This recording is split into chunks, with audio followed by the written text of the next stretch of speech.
Mula po dito ay bibisitahin natin ang ating fourth expansion, mga ka-agri. Ito po yung pinaka first kasi tinanong natin.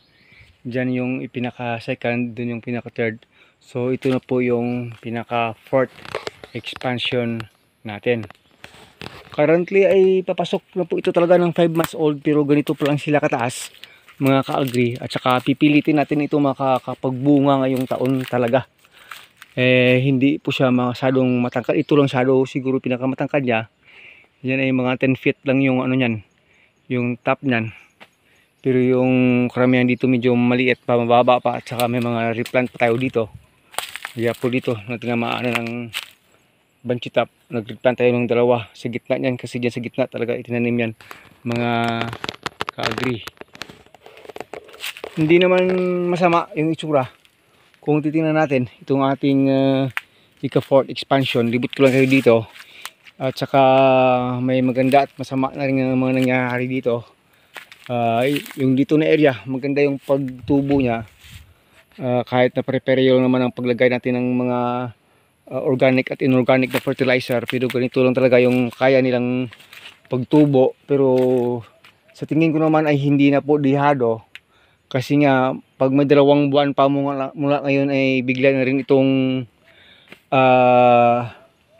tawag doon, sisikip, mga ka-agri. Yung hindi maganda lang, yan ito po. May tinamaan tayong isa dito na banchi top. Kaya pinatay na natin ito agad-agad. Nilagyan na natin ito ng herbicide dito sa itaas. Lahat-lahat ng mga suckers niya para siguradong patay. At saka automatic naglagay rin tayo dito ng panibagong replant, gaya ng ginawa natin doon kanina na tumutubo na. Balik kayo dito para po pag namatay na talaga yan, ganito na yung mangyayari dito. Yan po. Mayroon pa na tubong ito, papatayin pa yan. Tumubo pa yung isang ano niya, sucker niya. Bakit ba dinadalawa natin yung tawag doon pag replant? Pag may tama ng banchi top, usapan lang natin yan later. Libot ko lang kayo dito. Ito yung itsura niya. Ito po ay nasa mga 200 kapuno na rin. Hindi na naabot. Hindi naabot ng 200. Mga 170 lang yan dito. Itong ating fourth. Yan po. Nadagdagan lang natin hanggang dito sa dulo.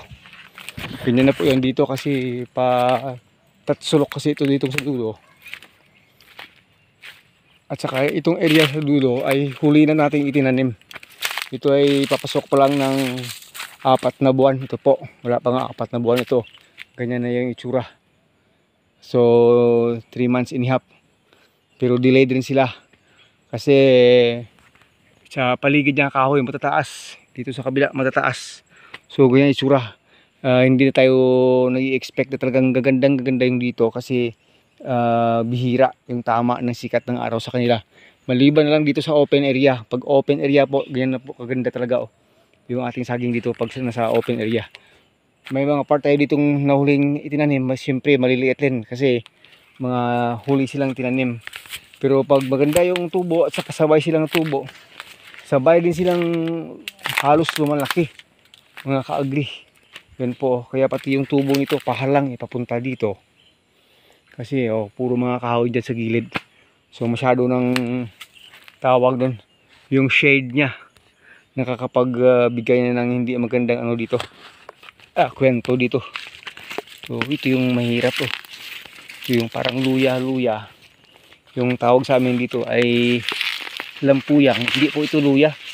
Para lang po siyang luya. May laman rin po siya, parang luya. Hindi rin po siya luyang dilaw. Iba yun. Yung luyang dilaw dito sa amin tawag kalawag. So yan po, replant rin yan. May mga tama ng banchi top. Pag mga maliliit na makikita yun dito talagang replant. Yun hindi na natin dinoble. So ito po itsura, itong mga vigorous na pagtangkad niya, okay na okay po sila yung mauunang magbubunga talaga. Pero after 1 month from now to 2 months from now, mga ka-agri, ay talagang wala ka na makita masyadong maliliit o malalaki. Parang magsasabay-sabay na lang sila aakyat talaga. Mag-aabutan na rin sila. So syempre yung mga naunang lumaki, sila yung naunang magbubunga talaga. Silang unang makakuha tayo ng harvest. Mga ka-agri. Yun po. Pero itong mga maliliit, ayan, ito, replant din. Yan, mahuhuli yan sila. Itong mga replant, ito po. Nag-replant po tayo dito kasi yung iba hindi natubo, yung iba tinamaan ng banchitap. Kaya ito sila i-replant. Pero karamihan, pag hindi doble yung tanim, karamihan po yung tama ng hindi natubo. Hindi nabuhay. Yun po, yung term is naluo sa tubig. Sa amin ito na nabulok dahil sa sobrang tubig ng pagtanim.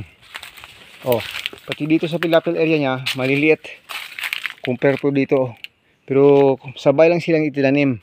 Yung iba dito hindi rin nabuhay, replant na rin. At yung isa pang na factor dito na hindi sila nakahabol dito dahil malapit po sila sa Pilapil na may tanim na napier. Minsan yung napier ganyan nakataas, abot hanggang sa dahon niya. Mas mabilis yung napier kumuha ng nutrients sa lupa at saka pati yung tawag sikat ng araw, nauunahan sila ng napier. Ganyan ito dito dahil hindi pa natin na sakati itong napier. Yan po, ganyan po yung nangyayari, kaya nadidelay po sila sa paglaki compare po dito sa area sa gitna na walang tanim na napier na nasa gilid niya. Napakaiba talaga ng kanyang vigor at saka strength sa paglaki. So kung punta tayo doon sa kabila, yung dugtong ng expansion natin dito na ika-fourth expansion, kasi dinugtong na rin natin dito sa dulo kahit na medyo huli na. Kasi sabi ko sayang ng space, hindi ko na sa natataniman. Kasi nga dati dito ay nag-stagnant yung tubig dito. Dito po yun, yan. Sabi ko, tatamnan ko na lang lahat ng napier. Pero sabi ko talaga sayang ng space. Kung saging, mas productivity wise saging kasi yung napier. So yung napier binawasan natin, malamang papatayin na rin yan pagdating ng araw. At ito po, part po ito dito ng itong expansion. Pero magkasabay na halos ito sila doon sa taas, yung ika-fifth expansion natin, yung pinaka-last. Pero yung una na tanim, ganito na ba itsura? Maganda naman, okay naman. At saka may part dito na tinamaan ng banchitap, kaya din mo yan po. Banchitap, dinoble na rin natin dito yung tanim. Ginagyan na natin para kung tatamaan pa rin yan isa, at least mayroon isa dito na hindi mo tatamaan. Parang ganun yung ating tawag idea para na hindi magiging sayang yung space.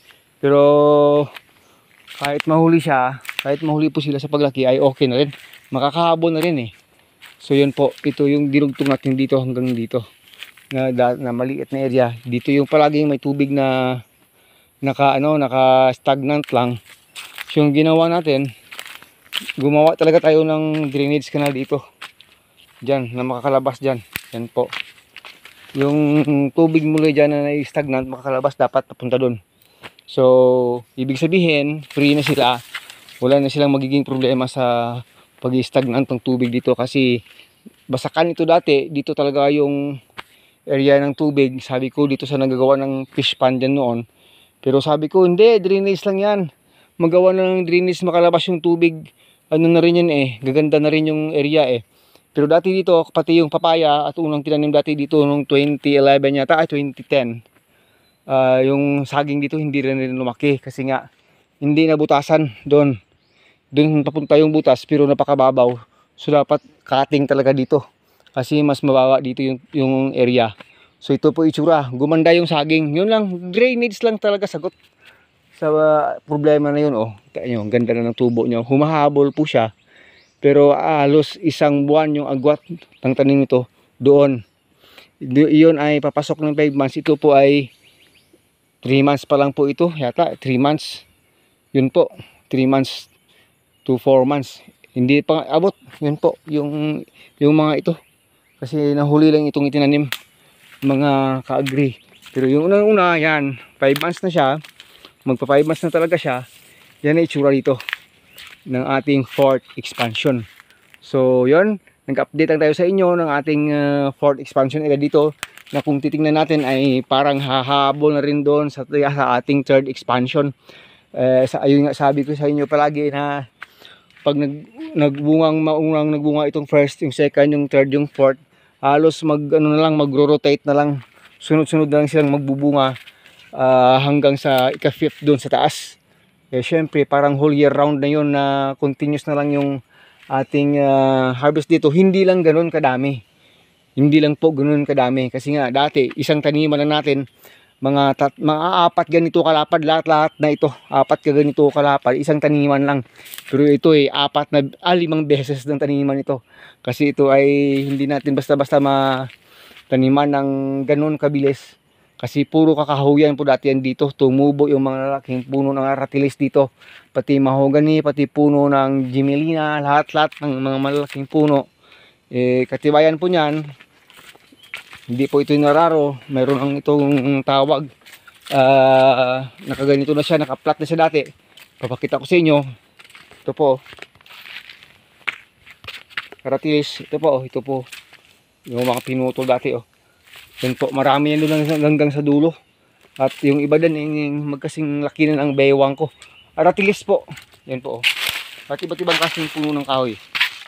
Yan po. Tigas pa. Kaya walang imposible kung talagang gugustuhin matamnan ng saging.